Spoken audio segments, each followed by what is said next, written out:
I experienced sexual harassment and being sexualized as a child by my male relatives. It took me many years to process it all.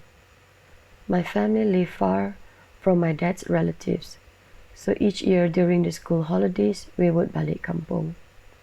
During my teenage years, I could feel my male cousin's lustful glare whenever we took our bath in the river clad in sarong. My undies were always missing from the drying line, which at that time I attributed to my own carelessness. It did not help that I started developing breasts at the age of 9 and had my first menses at the age of 10. During one of our extended stays at the kampong, my uncle, father's younger brother, nonchalantly walked past me and squeezed my developing breast and made a sneering remark that I am almost ripe. I felt very violated and humiliated by what he did, but did not know how to react since he is my uncle. He was probably in his late 20s and already married at that time with 2 children. And on another occasion, in my teens, I was woken up in the middle of the night with my male cousin sitting next to me with my skirt undone, and my aunt who was sleeping next to me shooing him away. I remember feeling confused by what was happening since I was half asleep. It was only years later I realized that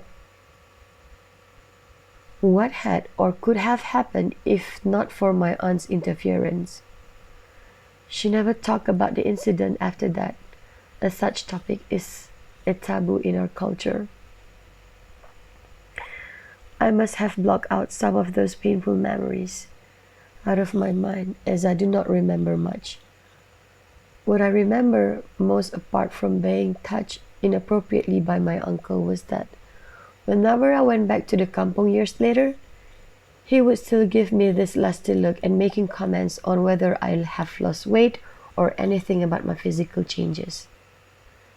The mere thought of him paying so much attention to my body development was rather repulsive, to say the very least. I hated him, and I would refuse to greet or salam him whenever we went back to the kampong.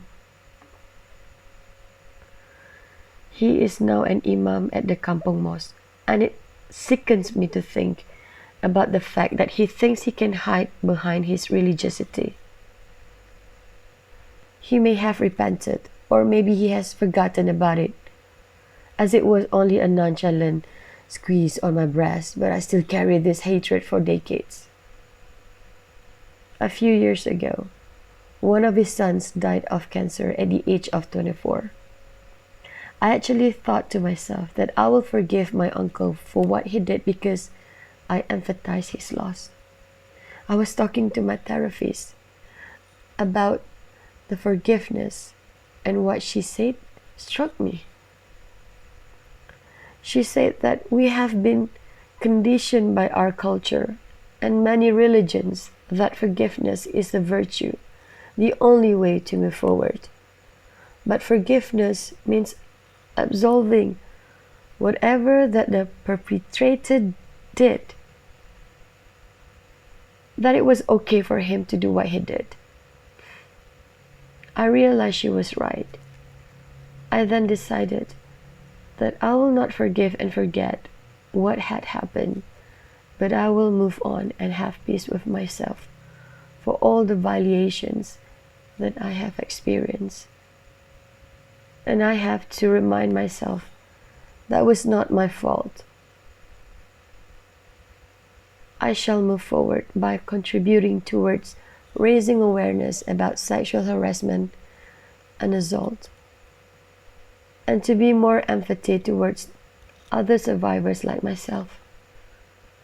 And no, I do not like to use the word victim, as it gives power to the perpetrators. So that is my story. Dewi.